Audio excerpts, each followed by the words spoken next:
हम लोग हिस्ट्री यानी इतिहास के चौथे नंबर चैप्टर को पढ़ रहे थे, जिसका नाम है भारत में राष्ट्रवाद का उदय। और इस चैप्टर से संबंधित पिछले 2 वीडियो में हम आपको बहुत सारे महत्वपूर्ण प्रश्न का उत्तर बताए थे, जिसमें सबसे पहले हम आपको भारत में राष्ट्रीय आंदोलन के बारे में बताए थे, भारत में राष्ट्रवाद का उदय कैसे हुआ इसके बारे में बताए थे। उसके बाद हम आपको खिलाफत आंदोलन, असहयोग आंदोलन, रॉलेट एक्ट, जलियांवाला बाग हत्याकांड यानी कि बहुत सारे महत्वपूर्ण प्रश्न के बारे में हम आपको पिछले 2 वीडियो में कंप्लीट करा चुके हैं। तो सबसे पहले यदि आप लोग पिछला दोनों वीडियो नहीं देखे हैं तो जरूर देख लीजिएगा, क्योंकि जब तक आप लोग इस चैप्टर को शुरू से नहीं समझेंगे तब तक अच्छे तरीके से यह चैप्टर आपको समझ में नहीं आएगा। और आज का जो यह क्लास है, इस चैप्टर का यह तीसरा क्लास है, और यह वाला क्लास भी आपके लिए बहुत ज़्यादा महत्वपूर्ण होने वाला है, बहुत ज़्यादा इंपॉर्टेंट होने वाला है, क्योंकि आज के इस वीडियो में हम आपको बहुत सारे महत्वपूर्ण प्रश्न का उत्तर बताने वाले हैं। जिसमें सबसे पहले आज हम आपको मोपला विद्रोह के बारे में बताएंगे, यानी कि मोपला विद्रोह से आप क्या समझते हैं। क्योंकि मोपला विद्रोह सन 1921 ईस्वी में हुआ था, और 1921 के पहले जितने सारे भी विद्रोह हुए, जैसे असहयोग आंदोलन, खिलाफत आंदोलन, यह सभी आंदोलन के बारे में हम आपको बता चुके हैं। तो चलिए बिना समय गवाए हम शुरू करते हैं। लेकिन इसके पहले यदि आप लोग चैनल पर नए हैं तो चैनल को जरूर सब्सक्राइब कर लीजिएगा, ताकि आगे के भी हर एक वीडियो का नोटिफिकेशन आपको मिल सके। और साथ ही साथ जो भी स्टूडेंट अभी तक जीके सागर चैनल को सब्सक्राइब नहीं किए हैं तो डिस्क्रिप्शन और कमेंट में आपको जीके सागर चैनल का लिंक मिल जाएगा। जल्दी से आप लोग जाकर के जीके सागर चैनल को सब्सक्राइब कर लीजिए 10th क्लास जीके के लिए, क्योंकि यहाँ डेली 6 बजे 20 क्वेश्चन का एक क्लास चलता है, जो कि आपके लिए महत्वपूर्ण हो सकता है। तो चलिए अब हम लोग आते हैं सीधे क्वेश्चन पर और आपको बताते हैं कि मोपला विद्रोह से आप क्या समझते हैं। मोपला, ध्यान रखिएगा, आप सोच रहे होंगे कि मोपला कहने का मतलब क्या होता है। तो मोपला मुसलमानों को कहा जाता था, आप लोग ध्यान रखिएगा। मोपला विद्रोह यानी मुसलमानों का विद्रोह, यानी इतना तो आपको समझ में आ गया कि जो मोपला विद्रोह है यह मुसलमानों का विद्रोह है। अब आपके मन में सवाल उठ रहा होगा कि आखिर यह मुसलमान किसके साथ विद्रोह कर रहे थे। ठीक है, आखिर यह मुसलमान विद्रोह कर रहे थे तो किसी के साथ कर रहे होंगे।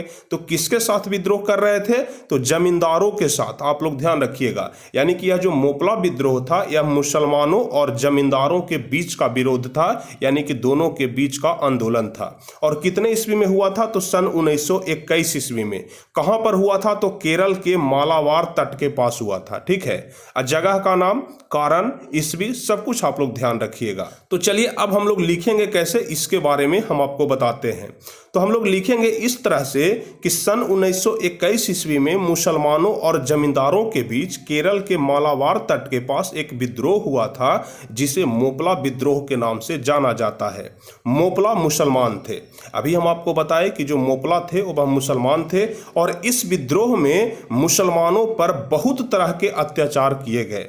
यानी कि इस विद्रोह में जमींदारों के द्वारा मुसलमानों पर बहुत तरह के अत्याचार किए गए, जिसमें 10,000 लोगों की मौत हो गई। यानी कि इस मोपला विद्रोह में 10,000 लोगों की मौत हो गई तथा 50,000 लोग बंदी बनाए गए। यानी कि 50,000 लोगों को बंदी बना करके जेल में डाल दिया गया और 10,000 लोग इस विद्रोह में मारे गए। इस विद्रोह का समर्थन गांधी जी भी कर रहे थे, शौकत अली भी कर रहे थे, मौलाना अब्दुल कलाम भी कर रहे थे। यानी कि बहुत सारे क्रांतिकारी लोग इस विद्रोह का समर्थन कर रहे थे। तो बहुत ही ज्यादा आसान है, आप लोग समझ गए होंगे कि मोपला विद्रोह क्या है। बस आपको इतना ही ध्यान रखना है कि सन 1921 ईस्वी में मुसलमानों और जमींदारों के बीच केरल के मालाबार तट के पास एक विद्रोह हुआ था, जिसे मोपला विद्रोह कहा जाता है। और इस मोपला विद्रोह में 10,000 लोगों की मौत हुई थी और 50,000 से ज्यादा लोग बंदी बनाए गए थे। इसका समर्थन कौन कौन कर रहे थे? तो गांधी जी कर रहे थे, शौकत अली कर रहे थे और मौलाना अब्दुल कलाम आजाद कर रहे थे। ठीक है, तो उम्मीद करते हैं कि आप लोग मोपला विद्रोह के बारे में समझ गए होंगे। अब अगला प्रश्न कह रहा है कि चौरी चौरा हत्याकांड से आप क्या समझते हैं। तो चौरी चौरा हत्याकांड के बारे में तो हम आपको पिछले क्लास में भी बताए थे कि जब असहयोग आंदोलन चल रहा था तो गोरखपुर के देवरिया जिला में, जिसका नाम था चौरी चौरा, ध्यान रखिएगा, गोरखपुर में एक चौरी चौरा नाम का जगह था। वहां पर पुलिस और आंदोलनकारी दोनों के बीच मुठभेड़ हो जाता है, दोनों के बीच बहसाबहसी हो जाता है और इसमें पुलिस स्टेशन को जला दिया जाता है, जिसमें 22 पुलिस वाले जिंदा जल जाते जाते हैं और यहीं से असहयोग आंदोलन बंद भी हो जाता है और इसी घटना को चौरी चौरा हत्याकांड के नाम से जाना जाता है। तो यदि आपसे लघु उत्तरीय प्रश्न में पूछा जाए कि चौरी चौरा हत्याकांड से आप क्या समझते हैं, तो आपको यही बताना है कि 5 फरवरी 1922 ईस्वी को गोरखपुर के देवरिया जिला में, ध्यान रखिएगा, गोरखपुर के देवरिया जिला में चौरी चौरा नामक स्थान पर 22 पुलिसकर्मियों को जिंदा जेल में जला दिया गया था, जिसे चौरी चौरा हत्याकांड कहते हैं। यहाँ पर जेल की जगह पर आप लोग पुलिस स्टेशन भी लिख सकते हैं, क्योंकि पुलिस स्टेशन को ही जलाया गया था। तो आप लोग लिखेंगे कि 5 फरवरी 1922 ईस्वी को गोरखपुर के देवरिया जिला में 22 पुलिसकर्मियों को जिंदा जेल में जला दिया गया था, जिसे चौरी चौरा हत्याकांड कहते हैं। और इस घटना का होने का सबसे प्रमुख कारण क्या था, इसके बारे में भी आप लोग समझ लीजिए। तो हम आपको बताए थे कि यह घटना तो पहला तो असहयोग आंदोलन के कारण हो रहा था, और उसमें भी खदान वस्तु के दाम में बहुत ज्यादा वृद्धि हो गया था, लोग विरोध करना शुरू कर दिए थे। और हम आपको बताए थे कि शराब की दुकानों पर महिलाओं का विरोध हो रहा था कि शराब का दुकान बंद करो। यानी कुल मिलाकर के गांधी जी के द्वारा जो बोला गया था कि हम तुम्हें असहयोग करेंगे, तो उसके तहत ही शराब की दुकानों को बंद किया जा रहा था। तो कह रहा है कि इस घटना के होने का प्रमुख कारण है कि खदान वस्तु के दामों में वृद्धि तथा जगह जगह पर शराब की दुकानें खोल रखी थी, जिसके विद्रोह में यह कांड हुआ था। तो चौरी चौरा हत्याकांड बहुत ही ज्यादा आसान है, आप लोग समझ गए होंगे कि 22 पुलिसकर्मी को जिंदा जला दिया गया था गोरखपुर के देवरिया जिले के चौरी चौरा नामक स्थान पर। तो कब जलाया गया था, तो 5 फरवरी 1922 ईस्वी को। बस इतना ही आप लोगों को ध्यान रखना है, आप लोग चौरी चौरा हत्याकांड के बारे में समझ जाएंगे। अब देखिए, अगला प्रश्न इस प्रकार से पूछा जा सकता है कि असहयोग आंदोलन के कारण और परिणाम को लिखें। असहयोग आंदोलन के बारे में तो हम आपको बताए थे, कारण के बारे में भी बताए थे और परिणाम के बारे में भी बताए थे पिछले क्लास में। तो पिछले क्लास में जो क्वेश्चन हम आपको बताए थे वह दूसरे तरीके से पूछा गया था कि असहयोग आंदोलन के बारे में आप विस्तार से बताइए, लेकिन यहाँ पर अलग तरीके से पूछा जा रहा है कि असहयोग आंदोलन के क्या कारण थे और क्या परिणाम हुआ, इसके बारे में लिखना है। तो चलिए सबसे पहले हम लोग कारण के बारे में जान लेते हैं कि असहयोग आंदोलन का क्या कारण था। तो सबसे पहला कारण तो था खिलाफत आंदोलन। आप लोगों को पता है, क्योंकि पिछले क्लास में हम आपको पहले खिलाफत आंदोलन बताए थे, उसके बाद असहयोग आंदोलन बताए थे। और जब यह खिलाफत आंदोलन चल रहा था तो हम आपको बताए थे कि भारत के तरफ से 2 व्यक्ति जा करके अंग्रेजों के वायसराय से मिला था और बोला था कि हमारा मांग पूरा करेगा या नहीं करेगा, अगर नहीं करोगे तो हम तुम्हें असहयोग करेंगे। गांधी जी के द्वारा यह खुली धमकी दी गई थी। तो सबसे पहला कारण था खिलाफत आंदोलन का मुद्दा। तो इसके बारे में भी आप लोग जानते हैं कि इस आंदोलन की शुरुआत 1919 ईस्वी में तुर्की के मुसलमानों और अंग्रेजों के बीच हुआ था। अब तुर्की के मुसलमानों के बीच क्यों हुआ था, क्योंकि तुर्की प्रथम विश्व युद्ध में हार गया था। तो यहाँ पर कह रहा है कि तुर्की के मुसलमानों और अंग्रेजों के बीच इस आंदोलन का शुरुआत 1919 ईस्वी में हुआ, जिसमें तुर्की की बुरी तरीके से हार हो गई तथा तुर्की का जो खलीफा पद था और जो ऑटोमन साम्राज्य था वह विघटित हो गया। अंग्रेजों ने तुर्की के मुसलमानों पर काफी अत्याचार किया और इस आंदोलन का नायक कौन था, तो अली बंधु था। अली बंधु के बारे में हम आपको बताए थे कि भारत के ही 2 भाई थे, जिसका नाम था मोहम्मद अली और दूसरे भाई का नाम था शौकत अली। तो यही दोनों भाई इस आंदोलन का नेतृत्व कर रहे थे, यानी कि इस आंदोलन का नायक थे। ठीक है, तो कह रहा है कि इस बात को लेकर के तुर्की के मुसलमान और भारतीय मुसलमान आपस में मिलकर के अंग्रेजों का विरोध किया। यानी कि जब यह आंदोलन बहुत ज़्यादा तेज गति से बढ़ने लगा तो तुर्की का मुसलमान और भारत का मुसलमान दोनों एक साथ मिल गए और मिल करके अंग्रेजों का विरोध किया। इसमें गांधी जी के द्वारा हिंदू और मुसलमान को एकता स्थापित करने का कार्य किया गया। यानी कि जब खिलाफत आंदोलन हुआ था तो उसी समय महात्मा गांधी बोले थे कि जब तक हिंदू और मुसलमान एक नहीं होंगे तब तक यह आंदोलन जीतना संभव नहीं है। इसलिए सबसे पहले जरूरी है कि हिंदू और मुसलमानों को एक करना ही होगा। और जब हिंदू और मुसलमान एक हुए थे उसके बाद ही असहयोग आंदोलन हुआ था। तो यहाँ पर कहा जा रहा है कि गांधी जी के द्वारा हिंदू और मुसलमानों को एकता स्थापित करने का कार्य किया गया था। तो जो सबसे पहला कारण था यह खिलाफत आंदोलन का मुद्दा ही था। ठीक है, असहयोग आंदोलन का सबसे बड़ा कारण क्या था और सबसे पहला कारण क्या था, खिलाफत आंदोलन का मुद्दा। अब उसके बाद दूसरा कारण था कि पंजाब सरकार की बर्बर असभ्यता। पंजाब सरकार की बर्बर असभ्यता यानी कि आप लोग जानते हैं हैं कि पंजाब के अमृतसर में ही जलियांवाला बाग हत्याकांड हुआ था। तो जलियांवाला बाग हत्याकांड को बर्बर असभ्यता ही बोला जा सकता है।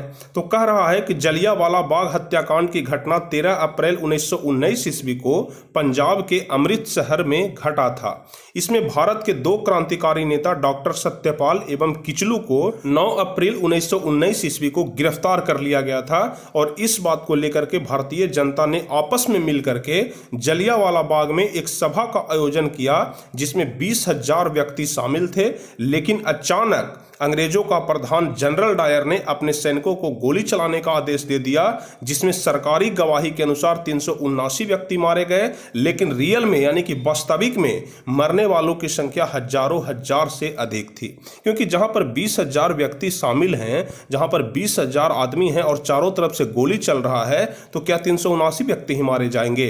ऐसे हम आपको जलियांवाला बाग हत्याकांड के बारे में पूरे विस्तार से हम आपको पिछले क्लास में बता चुके हैं। ठीक है, वहां पर आपको ज्यादा समझ में आएगा। कहा जाता है कि इस बाग में खून की नदियां बह गई थी। तो सबसे पहला कारण था खिलाफत आंदोलन का मुद्दा और दूसरा कारण था पंजाब सरकार की बर्बर असभ्यता, यानी कि जो जलियांवाला बाग हत्याकांड हुआ था। तो दो कारण के बारे में आपको पता चल गया। अब उसके बाद अगला कारण है स्वराज की प्राप्ति, यानी कि लोग आजादी चाह रहे थे। तो यह भी एक बहुत बड़ा कारण था। कह रहा है कि अंग्रेजों ने प्रथम विश्व युद्ध के दौरान भारतीय जनता से यह वादा किया था। हम आपको बताए थे कि अंग्रेज जब प्रथम विश्व युद्ध लड़ रहे थे तो वह भारतीय जनता से यह वादा किया था कि तुम भी हमारा साथ दो और जब हम जीत जाएंगे तो हम तुम्हें आज़ादी दे देंगे, यह देश छोड़ करके चले जाएंगे। लेकिन अंग्रेज अपने वादा से मुकर गए थे। तो इसी चीज को कह रहा है कि अंग्रेजों ने प्रथम विश्व युद्ध के दौरान भारतीय जनता से यह वादा किया था कि अगर हम प्रथम विश्व युद्ध जीत जाएंगे तो आपको स्वराज दे देंगे और आपको किसी प्रकार का समस्या नहीं होने देंगे। लेकिन जब वह प्रथम विश्व युद्ध जीत जाता है तो अपना यह वादा भूल जाता है, उसे पूरा नहीं करता है। और भूल क्या जाता है, वह तो सिर्फ भारतीयों को झांसा दे रहा था कि किसी तरह से झांसा दे करके और भारतीयों को भी प्रथम विश्व युद्ध में लड़ा दें। तो इस प्रकार से जो तीसरा कारण है वह है स्वराज की प्राप्ति। तो असहयोग आंदोलन होने के 3 कारण हम आपको बताए, जिसमें सबसे पहला कारण हम आपको बताए कि खिलाफत आंदोलन का मुद्दा। उसके बाद दूसरा कारण बताए कि पंजाब सरकार की बर्बर असभ्यता, जिसमें जलियांवाला बाग हत्याकांड शामिल है। और तीसरा हम आपको बताए स्वराज की प्राप्ति, जो अंग्रेजों के द्वारा बोला गया था कि तुम हमारा साथ दो, अगर हम युद्ध जीत जाएंगे तो तुमको हम आज़ादी दे देंगे। तो यही 3 प्रमुख कारण था जिसके वजह से असहयोग आंदोलन हुआ था।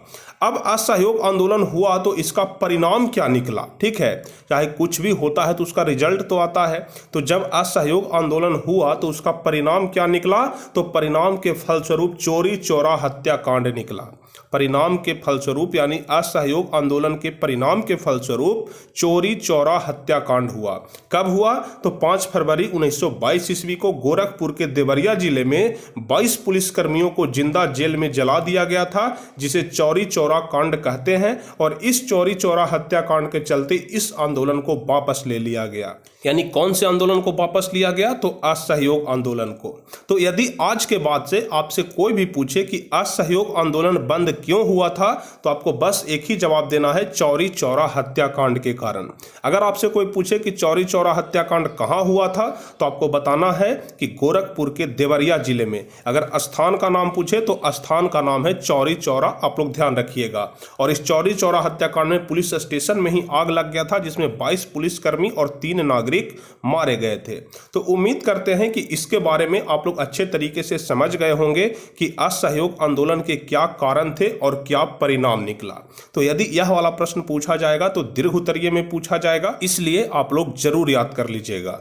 अब चलिए आगे बढ़ते हैं और आपको बताते हैं AITUC क्या है, क्योंकि अगला प्रश्न कह रहा है कि AITUC क्या है, जो कि बहुत ही ज़्यादा महत्वपूर्ण प्रश्न है, कभी कभी पूछ देता है। तो आप लोग ध्यान रखिएगा, AITUC का फुल फॉर्म होता है all India Trade Union Congress.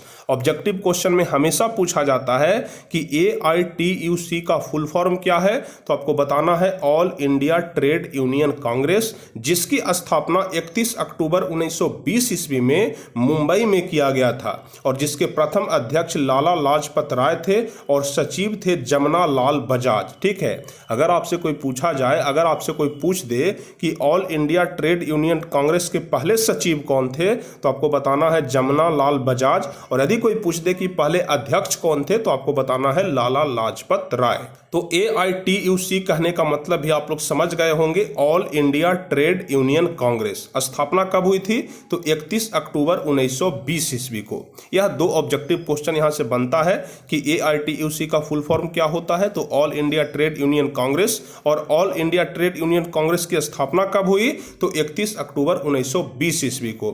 दो क्वेश्चन और बन सकता है कि पहले अध्यक्ष कौन थे, तो लाला लाजपत राय, और पहले सचिव कौन थे, तो जमना लाल बजाज। तो यह चार ऑब्जेक्टिव क्वेश्चन यहां से बनता है, इसको आप लोग जरूर ध्यान रखिएगा।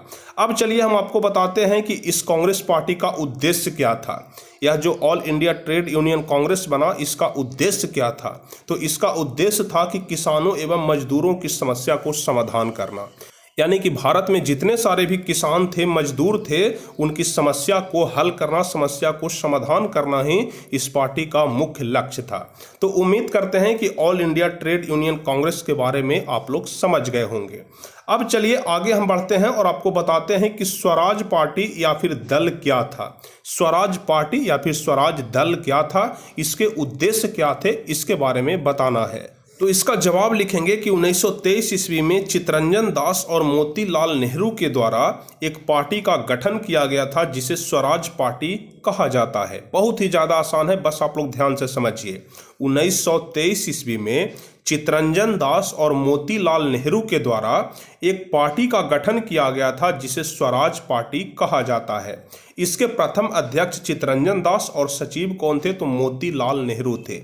पिछले क्लास में हम आपसे पूछे थे कि मोतीलाल नेहरू कौन थे, तो आप लोग इसका जवाब भी बताए थे कि पंडित जवाहरलाल नेहरू के पिताजी का नाम था मोतीलाल नेहरू। ठीक है, तो यही जो मोतीलाल नेहरू थे और जो चित्तरंजन दास थे, यही दोनों मिलकर के एक पार्टी का गठन करते हैं, जिस पार्टी का नाम है स्वराज पार्टी। और यह कब पार्टी बनता है, इसका गठन कब होता है, तो 1923 ईस्वी में। ठीक है, और ठीक इसके पहले असहयोग आंदोलन को वापस ले लिया गया था, जिसका प्रमुख कारण चौरी चौरा हत्याकांड था। यानी कि जब यह पार्टी बना 1923 ईस्वी में, तो ठीक इसके पहले असहयोग आंदोलन बंद हुआ था और चौरी चौरा हत्याकांड हुआ था, जिसमें 22 पुलिसकर्मी को जिंदा जेल में जला दिया गया था। तो जब इस पार्टी के प्रस्ताव को कांग्रेस अधिवेशन 2022 ईस्वी में पेश किया गया, तो असफल साबित हुआ। ठीक है, कब साबित हुआ? असफल साबित हुआ, यानी कि कांग्रेस पार्टी इसे मानने से इनकार कर दिया। इसमें कांग्रेस नेताओं के दिल पर गहरा चोट पड़ा। यानी कि उस समय भारत में एक ही पार्टी था, कांग्रेस पार्टी, जो कि देश की आज़ादी में अपना अहम भूमिका निभा रहा था। और उस समय मोतीलाल नेहरू और चित्तरंजन दास के द्वारा एक दूसरा पार्टी बनाया जाता है, स्वराज पार्टी। और जब इस पार्टी का प्रस्ताव कांग्रेस अधिवेशन में रखा जाता है, तो कांग्रेस नेताओं के दिल पर गहरा चोट पड़ता है। यानी कि वे चौंक जाते हैं कि यह कौन सा पार्टी बना दिया। यानी कि वह एक तरह से समझिए कि वो नहीं पार्टी बनाना देना चाहते थे, वह नहीं चाहते थे कि हमारे अलावा कोई दूसरा पार्टी बने। तो स्वराज पार्टी कहने का मतलब आप लोग समझ गए होंगे, 1923 ईस्वी में बना था चित्तरंजन दास और मोतीलाल नेहरू के द्वारा। ठीक है, जिसके प्रथम अध्यक्ष थे चित्तरंजन दास और सचिव थे मोतीलाल नेहरू। तो उम्मीद करते हैं कि इसके बारे में आप लोग समझ गए होंगे। अब यह जो पार्टी बना, तो इसका कुछ ना कुछ उद्देश्य होगा। यह जो पार्टी बना स्वराज पार्टी, इसका कुछ न कुछ उद्देश्य होगा। तो सबसे पहला उद्देश्य था स्वराज की प्राप्ति। यानी कि उस समय हमारा देश गुलाम था, तो यह बोला गया कि यदि हमारा पार्टी सत्ता में आ जाएगा, तो हम स्वराज की प्राप्ति कराएंगे, यानी कि आज़ादी दिला देंगे। उसके बाद दूसरा था कि सरकार पर दबाव डाल करके अपने मांगों की पूर्ति करना। जो अंग्रेजी सरकार है उस पर दबाव डालेंगे और दबाव डाल करके हमारा जो भी मांग है उसको पूरा कराएंगे। और तीसरा उद्देश्य था कि 1919 ईस्वी के सुधार अधिनियम को समाप्त किया जाएगा। ठीक है, 1919 ईस्वी में जितने सारे भी नियम बने हैं उसको समाप्त कर दिया जाएगा। तो स्वराज पार्टी का जो निर्माण हुआ, उसका तीन ही उद्देश्य था। पहला स्वराज की प्राप्ति, दूसरा सरकार पर दबाव डालकर अपने मांगों की पूर्ति कराना, और तीसरा था 1919 ईस्वी के सुधार अधिनियम को समाप्त करना। तो स्वराज पार्टी और स्वराज पार्टी के उद्देश्य के बारे में आप लोग समझ गए होंगे। अब अगला क्वेश्चन है, जतरा भगत पर टिप्पणी करें। ठीक है, जतरा भगत पर टिप्पणी करें कि जतरा भगत कौन थे। तो बहुत ही ज़्यादा आसान है। इस प्रकार के प्रश्न कभी कभी पूछ दिया जाता है और नहीं भी पूछा जाता है। ज़्यादा चांस है कि नहीं ही पूछेगा, लेकिन फिर भी आप लोग जान लीजिए। जतरा भगत का जन्म 1888 ईस्वी में झारखंड के गुमला जिला में हुआ था। कब हुआ था? तो 1888 ईस्वी में। और कहाँ हुआ था? तो झारखंड के गुमला जिले में हुआ था।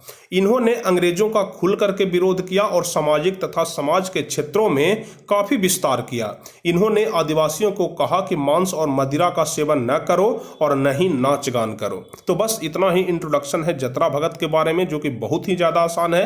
बस उनके जन्म का साल आप लोग ध्यान रखिएगा कि इनका जन्म हुआ था 1888 ईस्वी में। और कहाँ पर हुआ था? तो झारखंड में हुआ था। झारखंड के कौन से जिले में? तो गुमला जिले में हुआ था। इसको आप लोग ध्यान रखिएगा। और यह अंग्रेजों का समर्थन करते थे कि विरोध करते थे? तो यह अंग्रेजों का खुल करके विरोध करते थे और सामाजिक तथा समाज के क्षेत्रों में काफी विस्तार भी करते थे। और साथ ही साथ आप लोग जानते हैं कि झारखंड में बहुत सारे आदिवासी लोग रहते हैं, तो इसलिए जतरा भगत आदिवासियों को यह बोलते थे कि तुम मांस और मदिरा का सेवन छोड़ दो और न ही नाच गान करो। तो उम्मीद करते हैं कि जतरा भगत के बारे में आप लोग समझ गए होंगे। अब इस वीडियो का सबसे आखिरी प्रश्न हम आपको बता रहे हैं कि मेरठ षड्यंत्र से आप क्या समझते हैं। इसके बाद जितने सारे भी क्वेश्चन बच जाएंगे इसे हम लोग अगले क्लास में देखेंगे। तो चलिए मेरठ षड्यंत्र के बारे में हम लोग जानते हैं। कह रहा है कि मेरठ षड्यंत्र की घटना मार्च 1929 ईस्वी में घटा था। कब घटा था? तो मार्च 1929 ईस्वी में। इसमें 31 श्रमिक नेताओं को मौलिक अधिकारों से वंचित कर दिया गया था। यानी कि जो भी नेता, जो भी छोटे तौर पर नेता थे जो मजदूरों की आवाज को उठा रहे थे, तो वैसे 31 नेताओं को मौलिक अधिकार से वंचित कर दिया गया था। यानी कि अभी नागरिकों के पास कुछ न कुछ अपना मौलिक अधिकार होता है, तो मौलिक अधिकारों से वंचित कर दिया गया था कि आपके पास अब एक भी मौलिक अधिकार नहीं रहेगा। कितने नेताओं को? तो 31 श्रमिक नेताओं को, जो कि मजदूरों के नेता थे। और मेरठ में ला करके उस पर मुकदमा भी दर्ज कर दिया गया। यानी कि 31 नेताओं को मौलिक अधिकार से वंचित तो कर ही दिया, साथ ही साथ उन पर मुकदमा भी दर्ज कर दिया, जिसे मेरठ षड्यंत्र के नाम से जाना जाता है। यानी कि पकड़ करके मेरठ लाया गया और मेरठ में ला करके उन पर मुकदमा दर्ज कर दिया गया। तो यह जो षड्यंत्र हुआ, इसी षड्यंत्र को मेरठ षड्यंत्र के नाम से जानते हैं। तो बहुत ही ज़्यादा आसान है, आप लोग समझ गए होंगे। अब इसके बाद अगला प्रश्न कह रहा है कि आर्थिक संकट या फिर महामंदी से आप क्या समझते हैं। बहुत ही ज़्यादा महत्वपूर्ण प्रश्न है, इसलिए इस प्रश्न का उत्तर हम अगले क्लास में देखेंगे। और इस क्वेश्चन के आगे जितने सारे भी शेष क्वेश्चन बच गए हैं, सारे क्वेश्चन का आंसर हम आपको अगले वीडियो में बताएंगे। तो आज का यह वीडियो आपको कैसा लगा, जल्दी से आप लोग नीचे कमेंट करके बताइए। यदि आपको वीडियो अच्छा लगा हो तो वीडियो को लाइक जरूर करिएगा, अपने दोस्तों के बीच शेयर भी करिएगा। और साथ ही साथ जो भी स्टूडेंट चैनल पर नए हैं तो चैनल को जरूर सब्सक्राइब कर लीजिएगा और कमेंट जरूर करिएगा, क्योंकि आप लोग कमेंट नहीं करते हैं। और जब कमेंट नहीं करते हैं तो हमें कुछ समझ में नहीं आता है, हमें मजा नहीं आता है पढ़ाने में। इसलिए जितना ज़्यादा से ज़्यादा हो सके कमेंट करिए, जितना ज़्यादा से ज़्यादा हो सके लाइक करिए, ठीक है। और अगले वीडियो के लिए आप चैनल को भी जरूर सब्सक्राइब कर लीजिएगा। और एक बार फिर से हम बोलते हैं कि जो भी स्टूडेंट जीके पढ़ना चाहते हैं, जनरल नॉलेज की प्राप्ति करना चाहते हैं, तो जीके सागर यूट्यूब चैनल पे, यहाँ पर आपको इसका डीपी दिखाई दे रहा है, तो जीके सागर यूट्यूब चैनल पे जल्दी से जाइए, उसका लिंक नीचे डिस्क्रिप्शन में दिया गया है और इस चैनल को सब्सक्राइब कर लीजिए। तो चलिए फिर मिलते हैं अगले क्लास में, तब तक के लिए जय हिंद, धन्यवाद।